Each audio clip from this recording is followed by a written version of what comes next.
কি খুব জ্বলে না? খুব জ্বলে, পুরো জ্বালাই দিমু। কালেকশন যত বাড়বে আরো জ্বলবে। হাই এভরিওয়ান, আমি রূপম চলে এলাম আজকের প্রথম ভিডিও নিয়ে। প্রথমে জানাচ্ছি সবাইকে ভেরি ভেরি গুড মর্নিং। আশা করছি তোমরা সবাই খুব ভালো আছো এবং সুস্থ আছো। আর হৃদয় ভাই পুরো একদম ঠিক কথা বলেছে, পুরো মন থেকে বুঝতে পেরেছে। কিছু কিছু প্রযোজক রয়েছে, কিছু কিছু ডিরেক্টর রয়েছে, অনেক কিছুই বলে, কখনো ভালো বলে কখনো খারাপ বলে, কিন্তু হ্যাঁ, ভেতরে ভেতরে অনেকই জ্বলছে। তারা আবার এটা চ্যালেঞ্জ দিয়েছে, প্রডিউসার যদি 27 কোটির ব্যবসা দেখাতে পারে তারা নাকি ইন্ডাস্ট্রি ছেড়ে দেবে।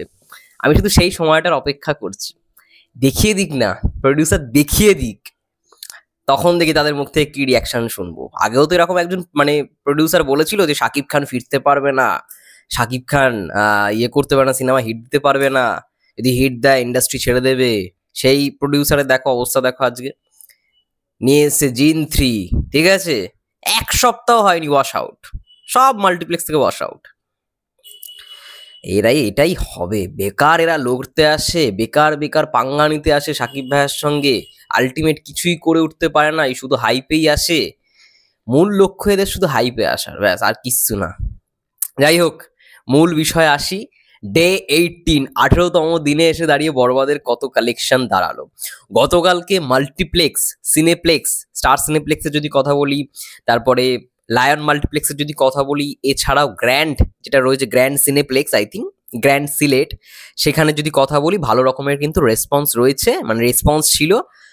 বিএমআর থেকে যেটা পোস্ট করা হয়েছে, বরবাদ সিনেমার কালেকশনও কিঞ্চিত গ্রোথ এসেছে গতকালকে। মুক্তির 18তম দিনে স্টার সিনেপ্লেক্স, লায়ন সিনেমাস এবং গ্র্যান্ড সিলেট মুভি থিয়েটার মিলিয়ে মোট শো চলেছে 54টি শো চলেছে গতকালকে। এর মধ্যে স্টার সিনেপ্লেক্সে 12টা শো হাউসফুল ছিল, অলমোস্ট ফুল ছিল আরও 3টি। লায়ন সিনেমাসে একটি অলমোস্ট ফুল গেছে গতকাল। 18 দিনের শেষে বড়বাদ সিনেমার মোট মাল্টিপ্লেক্স গ্রস কালেকশন 8,62,00,000 টাকা। শুধুমাত্র মাল্টিপ্লেক্স থেকে ভাবো, 18 দিনের টোটাল গ্রস কালেকশন 8,62,00,000 টাকা। আজ 9 কোটির ক্লাবে এন্ট্রি নেবে বরবাদ।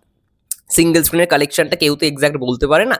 আই থিঙ্ক সিঙ্গেল স্ক্রিন এবং মাল্টিপ্লেক্স মিলিয়ে তোমরা বুঝতেই পারছো, গতকালকে শুধুমাত্র মাল্টিপ্লেক্স থেকে যদি 35 লক্ষ টাকা হয়ে থাকে, আই থিঙ্ক সিঙ্গেল স্ক্রিন মিলিয়ে সেটা হবে আই থিঙ্ক 3 কোটির ওপরে।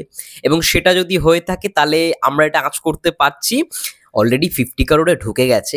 আমি কম করেই বলছি 51 কোটি, 51 কোটি কালকে কালেকশন করবেই করবে। অর্থাৎ বরবাদ 50 কোটির ওপরে অলরেডি চলে গেছে। 51 কোটি টাকা। গতকালকের যা হিসাব ছিল যে 49 সামথিং, আমি বলেছিলাম 49 না 50 এরকমই সামথিং বলেছিলাম, 49 বলেছিলাম, 49 সামথিং এরকম বলেছিলাম। এবং সেটা যদি আমি 1 কোটি বা 2 কোটিও ধরি তাহলে তো 51 কোটি যাচ্ছেই যাচ্ছে। আচ্ছা, আমি ঠিক মানে ধরে নিলাম যে 2 কোটি কম, 1.5 কোটি ধরে নিলাম। 1.5 কোটিও যদি ধরি তাহলে 50 কোটি, 50 সামথিং হবে। 50 কোটি 50 লক্ষ যদি 1.5 কোটি ধরি, 49 সামথিংও যদি ধরি, 51 কোটি যাচ্ছে। আমি 51 কোটি ধরছি না। যদি সেই হিসাবে ধরতে যাও, অফিসিয়াল যখন কালেকশন আসবে যে শাকিব খান ইউনিভার্সের পক্ষ থেকে, তখন তো আমরা বুঝেই যাবো যে 51 কোটির উপরে কালেকশন। তো 18 দিনে একটা সিনেমার কালেকশন 51 কোটি, এই রেকর্ড ভাঙার ক্ষমতা সেই সমস্ত প্রযোজক, সেই সমস্ত ডিরেক্টরের নেই। তারা আবার মুখ ফুলে এটা বলতে পারে, দেখি প্রযোজক কি বলে, প্রযোজককে দেখাতে বলুন যে মানে 27 কোটি টাকা তার ঘরে ঢুকেছে, আমি ইন্ডাস্ট্রি ছেড়ে দেবো। আরে দাদা, আরে দাদা স্যার, মানে যাই বলি না কেন, স্যার দাদা যাই হোক না কেন, ভাইয়া, আপনারা এই কালেকশনটা মানে আদেও 7টা ছবি বছরে আনলেও করতে পারবেন? এটা আগে ভেবে দেখুন তো। পারবেন তো না। তো এইরকম চ্যালেঞ্জ আপনারা কেন নেন, যে চ্যালেঞ্জের কোনো মাথা মুন্ডু নেই? আর এটা যদি প্রযোজক প্রমাণও করে দেয়, আপনারা তো ইন্ডাস্ট্রি থেকে বেরোবেন না। আমি মেনে নিলাম যে হ্যাঁ, আপনাদের কথার একটা মূল্য আছে, আপনাদের কোনো কথারই মূল্য নেই। প্রথমত, আপনারা যে এই কথাগুলো মাঝে মাঝে বলেন না, পুরোপুরি লজিকলেস। কারণ আপনারা এক কথা আজকে বলেন, পরবর্তীকালে সেটা চেঞ্জ হয়ে যায়। আজ যদি সত্যি প্রডিউসার দেখিয়ে দিতে পারে এই হিসাবটা, আপনারা ইন্ডাস্ট্রি আদৌ ছাড়বেন তো না। কিন্তু বড় বড় এইদিকে বাক্কি মেরে যাবেন মিডিয়ার সামনে, এই করে নেবো, হ্যান করে নেবো, ত্যান করে নেবো, প্রডিউসারকে দেখাতে বলুন ইন্ডাস্ট্রি ছেড়ে দেবো।